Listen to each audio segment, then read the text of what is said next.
네, 대체 이런 어수선함은 언제까지 이어지게 될 것인가? 그런 생각을 갖게 만드는 흐름들이 포착이 되고 있습니다. 비트코인은 84,000달러 지지에 상당한 어려움을 확인해주고 있고 고만고만하긴 한데 일단은 하루 전과 비교했을 때 시뻘겋게 지금 시장이 질려있는 모습을 확인할 수가 있습니다. 이놈의 관세 리스크가 정답지를 찾아 나가는 과정이 상당히 간단치는 않아 보입니다. 워낙 우악스럽게 지금 시장을 덮치고 있는 입주이다 보니까 어떤 방식으로든 합의점이 도출이 되긴 될 텐데 이 정책 불확실성 차원에서는 시장을 압박하는 그런 재료로서 선명하게 역할을 해주고 있는 모습입니다.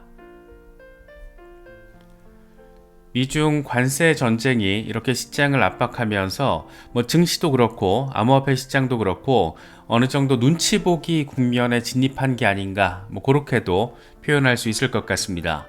트럼프는 다른 나라와는 협상 잘 진행되고 있다 이렇게 언급을 하면서 사실상 중국과의 대화가 필요하다라는 점을 간접적으로 촉구하기도 했고 지금 상황이 좀 재밌는 게 중국은 이런 미국의 압박 내지는 요청과 관련해서 버티기로 일관하고 있다라는데 자리를 하고 있습니다.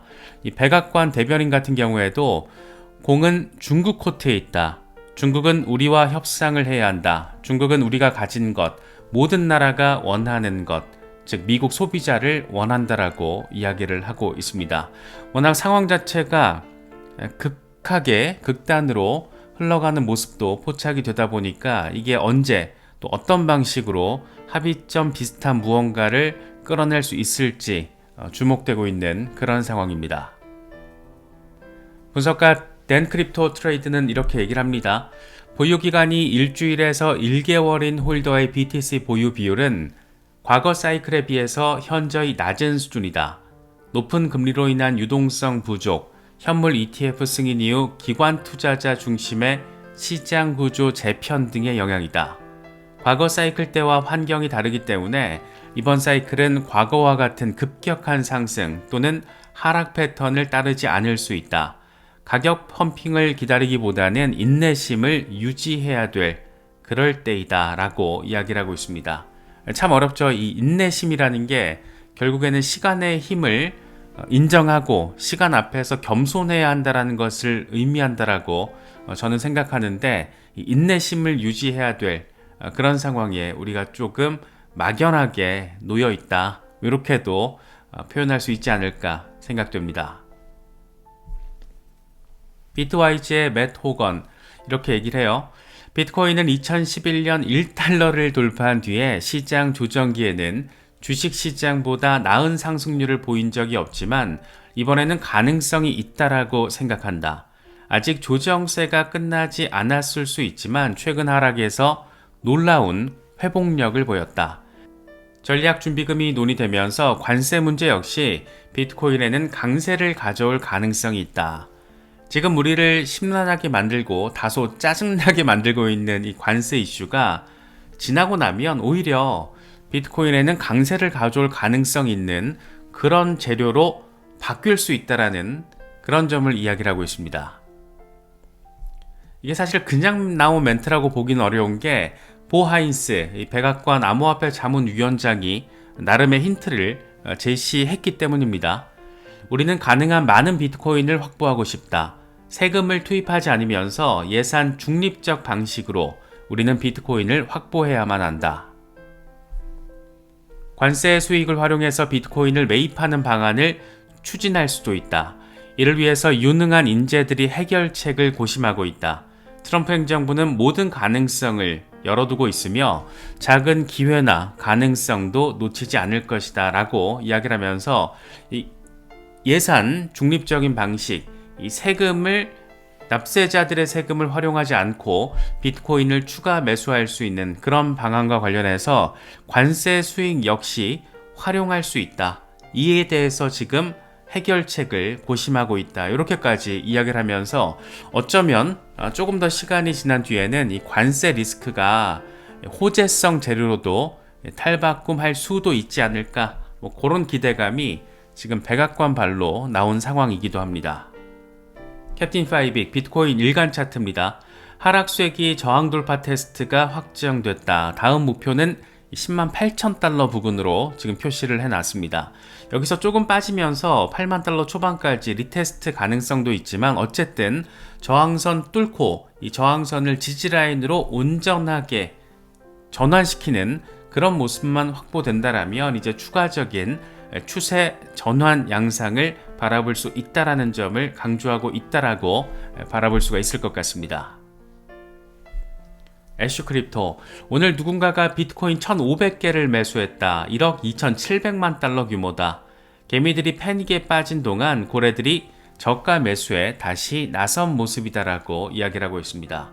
모르긴 몰라도 이 정도 흐름까지 포착이 되는 걸 보면 뭐가 벌어질 수 있는 환경이 조성되고 있다라고는 바라볼 수 있는 모습입니다.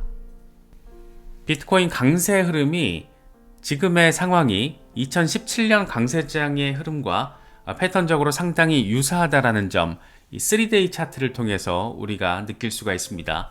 과거 상황과 지금 흐름이 거의 똑같죠. 거의 똑같게 흘러가다 보니까 이제 이 순간, 지금 이 순간이 이제 올 수 있지 않을까라는 점을 이야기를 하고 있는데, 여기에 표시된 이런 어마어마한 숫자까지는 기대도 안 하니까 일단 여기까지는 좀 한 20만 달러 언저리까지 이번 사이클 고점으로 우리가 바라볼 수 있으면 너무 아주 많이 좋겠다 라는 생각이 드는 것은 꼭 기분 탓만은 아닌 것 같습니다. 닥터 프라핏, 비트코인이 7만 7천 달러에서 반등한 뒤에 10만 달러를 향한 여정을 시작했다. 만약 7만 7천 달러 구간을 다시 방문할 경우에 여기서는 추가 매수를 하면 된다라고 이야기를 하고 있습니다.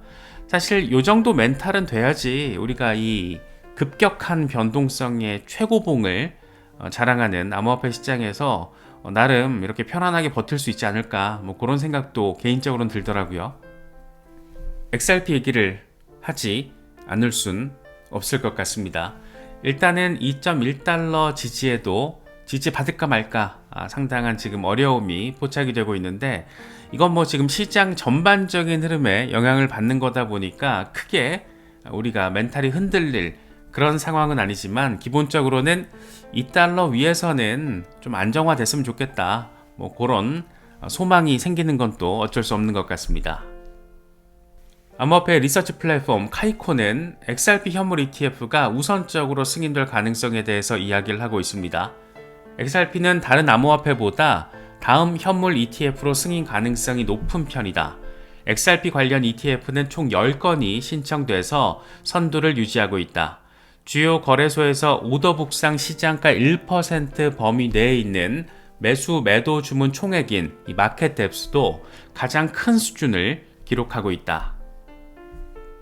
미국 SEC는 유동성 지표에 민감한 것으로 알려졌는데, XRP에 이어 마켓 뎁스가 가장 큰 암호화폐는 솔라나다. 또 XRP의 경우에 레버리지 ETF인 XXRP도 보유하고 있다. 그레이스케일 XRP 트러스트 현물 ETF 전환과 관련된 SEC의 응답 데드라인은 5월 22일. 어쩌면 빠르면 5월에도 승인될 가능성. 5월은 좀 빠르다고 하더라도 3분기 정도는 충분히 가능하지 않을까.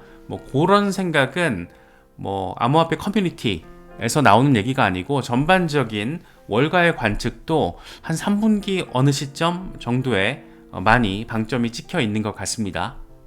사실 우리가 XRP 현물 ETF 현물 ETF 승인이라는 어마무시한 호재를 지금 기다리고 있지만, 사실 최근에 이 히든로드 인수가 별거 아닌 걸로 약간 치부되는 그런 모습들도 조금 있는 것 같습니다. 사실 리플이 히든로드, 이 프라임 브로커리지 히든로드를 인수한 건 리플의 어떤 비즈니스 역사에 있어서 결정적인 게임 체인저가 될 수 있는 그런 일대 사건인데, 이게 별로 이렇게 깊이 있게 다뤄지지 않는 것 같아서 이게 어떤 의미를 가지는 것인지 우리가 한번 라운드업을 해봐도 좋을 것 같습니다. 일단 히든로드는 외환, 파생상품, 대출 등을 실행하는 대표적인 프라임 브로커 가운데 한 곳이죠. 300개 이상 기관 고객들을 대상으로 연간 3조 달러 거래량을 처리하는 곳입니다. 다시 말해서 리플은 히든로드 인수를 통해서 글로벌 다중자산 프라임 브로커를 소유한 최초의 암호화폐 기업으로 등극했다라고도 지금 표현할 수 있는 상황이 현실이 돼버린 겁니다. 그렇기 때문에 리플은 이제 국경 간 송금 결제 혁신 이걸 훨씬 넘어서서 이 종합 블록체인 플랫폼으로 나아가고 있구나, 진화를 시도하고 있구나 라고도 바라볼 수가 있고, 거래부터 커스터디, 대출 이렇게 금융 모세혈관을 블록체인에다가 구현하고 있는 모습입니다. 다시 말해서 원스톱 엔터프라이즈 비즈니스 모델이 구체화되면서 개별적인 하나하나의 전문적인 플레이어들, 규제 적격 플레이어들을 그냥 사버려서 이걸 하나로 수직 계열화하고 있다라고도 평가할 수 있을 것 같습니다. 그래서 히든로드는 온체인과 오프체인의 가교 역할을 하게 될 거라고 우리가 생각을 해볼 수가 있고, 온체인과 오프체인의 뭔가가 왔다 갔다 한다 라는 게 요즘에 유행하는 RWA 실물자산 토큰 이슈와도 맞닿아 있다라고 바라볼 수 있는 부분인 거죠. 그래서 히든로드 인수를 통해서 헤지펀드 또 자산관리자 등은 오프체인 자산을 온체인으로 더 편하게 이동 가능하고, 이게 바로 RWA죠. 거래 그리고 보안 여러 관점에서 월스트리트 기준에 부합하는 그런 굉장히 높고 타이트한 규제 적격 수준의 암호화폐 서비스를 토탈의 관점에서 제공할 수 있게 되는 거고, 그 주인공이 바로 리플이라는 겁니다. 그래서 히든로드 인수는 사실 IPO를 앞두고 있다라고도 바라볼 수 있을 것 같거든요. 월가에서, 그러니까 블록체인 스타트업 기업이 아니라 월가의 금융 기업으로 도약하기 위한 든든한 발판의 어떤 마침표 수준의 행동이, 이번 액션이 히든로드 인수가 아닌가, 개인적으로는 그렇게 또 의미 부여를 하고 싶습니다. 그래서 히든로드를 인수하면서 지금 당장 어떤 리플의 상황, 내지는 리플의 비즈니스 환경, 내지는 나아가서 XRP 시세, 이런 것도 굉장히 중요하지만 이것보다 훨씬 더 큰 전환기적인 변화의 시작점이 지금 이제 막 마련되고 있다라고도 평가할 수 있지 않을까, 개인적으로는 생각됩니다. 시큐리타이즈, 이게 또 실물자산 토큰화와 연관지어서 시큐리타이즈를 또 빼놓을 수가 없는데, 이번에 얘네들도 사고를 쳤습니다. MG스토버의 펀드 관리 사업을 인수를 해버렸고, 이를 통해서 실물자산 토큰화와 관련된 디지털 자산 특화, 이 최대 펀드 관리자로 등극을 하게 됐습니다. 총 715개 펀드를 통해서 380억 달러 규모의 자산을 관리를 하고 있는 거고, 여기서 이제 대표적인 상품이 블랙록의 비들이죠. 그래서 국채 토큰화 펀드 비들, 지금 24억 5천만 달러 규모로 대박을 쳤습니다. 작년 3월에 이더리움 기반으로 처음 출시가 됐고, 지금 피델리티도 5월에 이더리움 기반으로 자산 머니마켓 펀드를 토큰화시키는 그런 상품 출시를 앞두고 있죠. 특히나 시큐리타이즈 같은 경우에는 블랙록이 투자를 하기도 했고, 시큐리타이즈와 함께 또 온도 파이낸스와 함께 비드를 출범시키기도 했고, 그게 성공했고, 요걸 계기로 시큐리타이즈는 몸집을 어마무시하게 지금 키워가고 있다, 뭐 이렇게 정리할 수 있는 상황입니다. 그래서 디지털 자산 토큰화가 지금 빠르게 성장하고 있는 상황에서 관련 인프라 분야가 통합되고 있는데, 이게 지금 가속화 단계로 접어들었다라고도 의미 부여를 할 수 있을 것 같습니다. 그래서 시큐리타이즈는 전통 금융과 유사한 방식으로 운영되지만 블록체인 기술 기반으로 더 효율적이고 투명한 플랫폼을 제공한다라는 이런 기본 컨셉을 꽤나 강력하게 지금 내보이고 있는 거고, 기존 금융 시스템 안에서 토큰화 혁신을 구현하고 있다라고도 평가할 수 있을 것 같습니다. 재밌는 건 지금 어쩌면 시큐리타이즈가 이 전성기를 만들어가고 있는 과정일 수도 있겠다. 왜냐? 시큐리타이즈의 이사회 멤버 출신인 폴 애킨스가 SEC 신임위원장으로 이제 공식 취임을 앞두고 있기 때문입니다. 안 그래도 이 양반이 열심히 하겠다라고 밝혔던 그런 부분 가운데 하나가 전통 금융과 디지털 자산 사이의 가교 역할, 브릿지 역할을 수행하겠다. 시큐리타이즈가 지금 딱 브릿지 역할을 하고 있는 거고, 리플이 히든 로드 인수를 통해서 히든 로드를 통해서 활용하려는 게 지금 브릿지 역할이잖아요. 그래서 지금 하나의 거대한 컨셉을 향해서 여기저기서 각축전을 벌이며 나름의 지금 파일을 형성하고 있다. 이렇게도 바라볼 수 있지 않을까 생각됩니다. 온더 파이낸스 대표적인 RWA 프로젝트로 부상을 했고, 일단 블랙록과 파트너십을 맺고 있고 시큐리타이즈와도 연관돼 있고, 전통적으로 주식은 9시 반부터 4시까지 거래가 되지만 토큰화된 주식은 연중 무휴 일주일 24시간 내내 거래가 가능하다. 전통시장에서 정산까지는 며칠이 걸리는데 토큰화된 주식은 실시간 정산된다. 오늘 이걸 또 공식 플랫폼을 통해서 얘기를 하고 있더라고요. 이 토큰화의 강점에 대해서 굉장히 쉽고 차분하게 설명을 하고 있습니다.